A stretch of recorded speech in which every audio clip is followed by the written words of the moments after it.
Okay, good morning students, this is Rajpal in front of you. और 9th class में है हम। बच्चा नया चैप्टर है हमारे पास, वर्क एंड एनर्जी। इस चैप्टर को पढ़ेंगे। इस चैप्टर को पढ़ने से पहले ना कुछ बेसिक चीज़ें हैं, उनको देखिएगा। सबसे पहले तो एक बात ये निकल करके आती है कि अगर किसी जगह पर एक कंप्लीट एंगल 360 का बनता है, ये कुछ भी समझने से पहले एक जर्नल देखिएगा। अगर किसी जगह पर एक कंप्लीट एंगल बनता है तो कंप्लीट एंगल को पूरा अगर हम इस तरह से डिस्टोर्ट कर दें तो कंप्लीट एंगल 360 डिग्री का बनता है। इस 360 डिग्री के एंगल को अगर 3 पार्ट्स में बांटा जाए तो ये जो पहले वाला पार्ट है इधर वाला, इसको 1 नंबर लिखा जा रहा है, इसको 2 नंबर लिखा जा रहा है और इसको 3 नंबर लिखा जा रहा है। 1 नंबर अभी मैथ्स में आएगा, मैथ के टीचर बताएंगे आपको, बट हम इस 1 नंबर को साइन थीटा लिख रहे हैं। मतलब थीटा कंप्लीट एंगल के 3 हिस्से कर दिए, उसमें से फर्स्ट पार्ट को साइन थीटा लिखा है, दूसरे पार्ट को कोस थीटा लिखा है और तीसरे पार्ट को टेन थीटा, टेंजेंट थीटा, इस तरह से। That means angle get be divided into 3 parts, first second third. इसको फर्स्ट को sine theta, second cos theta और थर्ड टेन थीटा, इस तरह से 3 में लिखा। अब ये कह रहे हैं कि वैसे कहाँ होता है, तो अगर एक कोई राइट एंगल ट्राइंगल हमारे पास है, इसके अंदर ये बेस है, ये हाइपोटेन्यूज है, ये परपेंडिकुलर है, तो हमारे पास बनता है, ये एक फॉर्मूला है इस तरह से, P B P perpendicular base perpendicular, H H B hypotenuse hypotenuse और बेस। लोग ऐसा भी बोलते हैं, पंडित बद्री प्रसाद हर हर बोले, ये है। इसमें से पहले वाले पेयर को साइन थीटा कहते हैं, दूसरे वाले पेयर को कोस थीटा कहते हैं और तीसरे वाले पेयर को टेंजेंट थीटा कहते हैं। ये 3 पार्ट्स है हमारे पास। एक ट्रायंगल में परपेंडिकुलर है, ये बेस है, ये हाइपोटेन्यूज है। हमने बोल दिया P B P, Pandit Badri Prasad हर हर बोले, ये है। पहले वाले पार्ट पी बाई एच को sine theta, B by H को cos theta, P by B को टेन थीटा, ये 3 हो गए, साइन कोस टेंजेंट। और साइन कोस टेंजेंट हुआ कैसे? सपोज कि एक पॉइंट है, इस पॉइंट के ऊपर अगर एक कंप्लीट एंगल ऐसे बनेगा तो इस एंगल को 3 पार्ट्स में बांटा है हमने। यहाँ एक बॉडी है, ये सरफेस है, इस सरफेस के ऊपर एक बॉडी रखी हुई है, बॉडी के अंदर कोई ना कोई मास m होगा। और गाइज आप बॉडी के ऊपर जो ए पॉइंट पर बॉडी रखी हुई थी उसको कोई फोर्स लगा करके आगे पुशअप करिएगा। जैसे ही आप इसके ऊपर फोर्स लगा करके आगे पुश करेंगे, बॉडी ए से बी पर जानी चाहिए, ये नेसेसरी कंडीशन है। तो अब हम अगर एक बात करें तो उसको सुनो। यहाँ पर लिखा गया है, वर्क पढ़ रहे हैं, कोई भी कंसेप्ट पढ़ने से पहले आप एक बात देखो, ये बात हम +2 तक कहेंगे कि अगर हम उंगली भी हिला रहे हैं ना ऐसे, it means we try to do या we try to perform the work, हम काम कर रहे हैं। अगर उंगली भी हिलाई तो काम किया है, मतलब बिना काम किए उंगली भी नहीं हिलती। इट मीन्स फिंगर को भी डिस्टोर्ट करने के लिए, हमारी मस्कुलर जो एक्टिविटीज़ है वो कैरी आउट होने के लिए इनवर्ड कोई ना कोई फोर्स लगा है और फिंगर अपनी इस पोजीशन से इस पोजीशन तक डिस्प्लेसमेंट भी ट्रेवल करती है। इट मीन्स, और यहाँ पर तो साक्षात क्या हुआ, बॉडी ए पॉइंट से बी पॉइंट तक बॉडी डिस्प्लेस हो गई। इट मीन्स पक्का बॉडी वर्क परफॉर्म कर रही है। तो हम बोलेंगे work is said to be done, हम बोलेंगे कि काम हुआ है। जब तक हम ऐसा नहीं, वो बॉडी चेंज नहीं करेगी, कुछ भी हो सकता है बट बॉडी वर्क नहीं कर सकती। तो कह रहे हैं कि work is said to be done when we apply the force on the body, हम बॉडी पर फोर्स लगाएं and body move in the direction of application of force. यहाँ डेफिनेशन में किसी बात को बाउंड करने की कोशिश की गई है कि body displace in the direction of application of force. Guys you try to apply the force on the body, आप बॉडी पर फोर्स लगा रहे हैं and body capable to move in forward, और बॉडी आगे जाने की कोशिश कर रही है। It means that is the work, उस वक्त हम वर्क कहेंगे। बच्चा ये दिखने को डॉट दिख रहा है, आगे बड़ी क्लासेज में जाकर के +1 में आपको बताया जाएगा।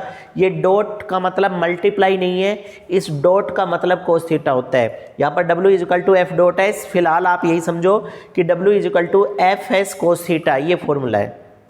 वर्क हो गया, वर्क का फॉर्मूला निकाल दिया।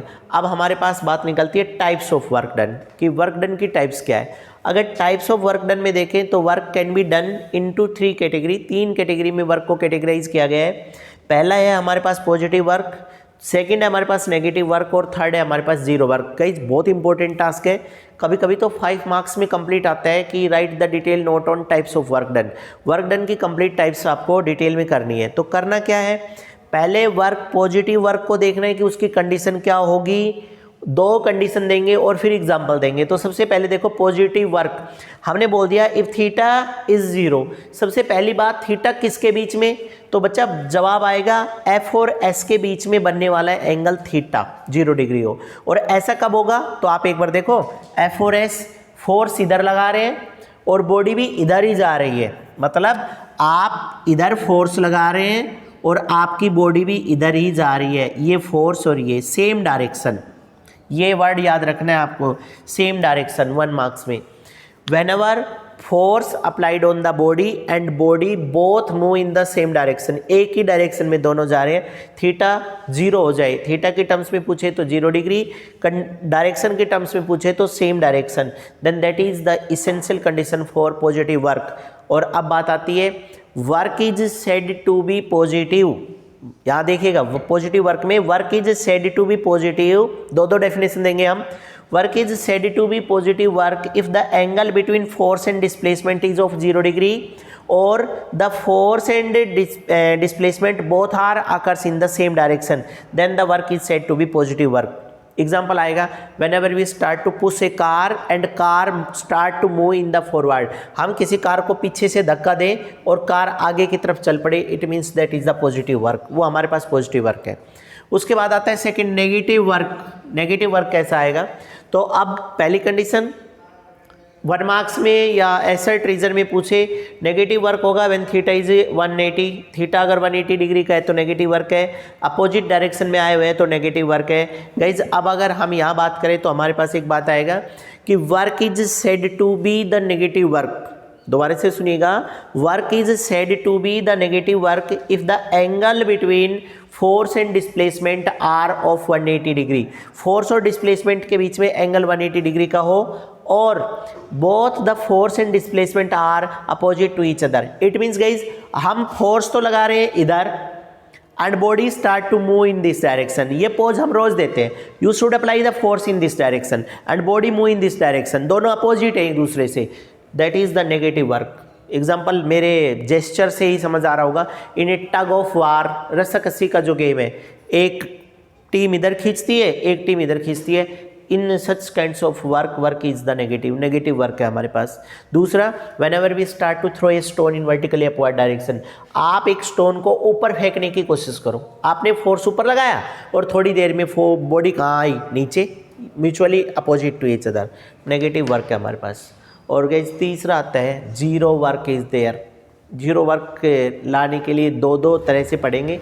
पहला तो हमारे पास निकल कर के आया है कि if the angle between them is of 90 degree, यानी कि परपेंडिकुलर अगर आ रहे हैं, हम बोलेंगे जीरो वर्क, या work is said to be the zero work if the angle between force and displacement is of 90 degree और the force is perpendicular to their displacement and the displacement is perpendicular to the application of force, दोनों में से कोई एक बात हो जाए, then that is the zero work. और गाइज वर्क की यहाँ बात करें, W is equal to F S cos 90, और कोस 90 को अगर देखा जाए तो जीरो, तो W is equal to F into S और जीरो, तो सब कुछ जीरो आ गया, हैंस वर्क इज जीरो। अब अगर इसी में आगे बात करें तो इसका मतलब अल्टीमेट जब टाइप, अच्छा जीरो वर्क की अगर बात करें कि कब होगा, तो हमारे पास एक बात निकल करके आती है कि परपेंडिकुलर ये वाली कंडीशन हो जाए, फोर्स इधर लग रहा है और डिस्प्लेसमेंट ऊपर 90 डिग्री आ जाए, then that is the zero. Circular motion के केस में हमेशा जीरो वर्क होता है in case of circular motion, क्योंकि बच्चा सर्कुलर मोशन में बॉडी जब भी मूव करती है तो परपेंडिकुलरली इनवार्डली डिस्प्लेसमेंट होता है, then that work are always भी जीरो, वहाँ पर वर्क हमेशा जीरो है। अच्छा, अगर पॉजिटिव, नेगेटिव और जीरो वर्क की बात ना करें तो हमारे पास जनरली एक बात निकल करके आती है कि वर्क अगर किसी जगह पर निकालना हुआ हमें, तो हम वर्क का फॉर्मूला याद रखते हैं, फोर्स इनटू डिस्प्लेसमेंट। सिंपल, मतलब किसी भी जगह पर अगर आप वर्क देखेंगे तो वर्क आएगा फोर्स इनटू डिस्प्लेसमेंट। फिर बात आती है यूनिट की। Generally two kinds of the unit in the category be categorise, one is the CGS unit and another is the SI। Work की CGS यूनिट का नाम है अर्ग और SI यूनिट का नाम है joule. There are the two unit, one is the CGS and another is the SI। CGS system में अर्ग है और SI सिस्टम में जूल है। अब देखो फॉर्मूला हमने बता दिया कि सिंपल फॉर्मूला आएगा W is equal to F into S, ये फॉर्मूला यूज़ करना है आपको। आप क्या करेंगे, आप W को 1 अर्ग बोलेंगे, F आपका 1 डाइन होगा सीजे सिस्टम में और डिस्प्लेसमेंट होगा 1 centimetre. It means work is said to be 1 erg. बिल्कुल सिंपल डेफिनेशन है, work is said to be 1 erg if a force of 1 dyne is applied on the body and body move in the direction of the force by a distance of 1 centimetre.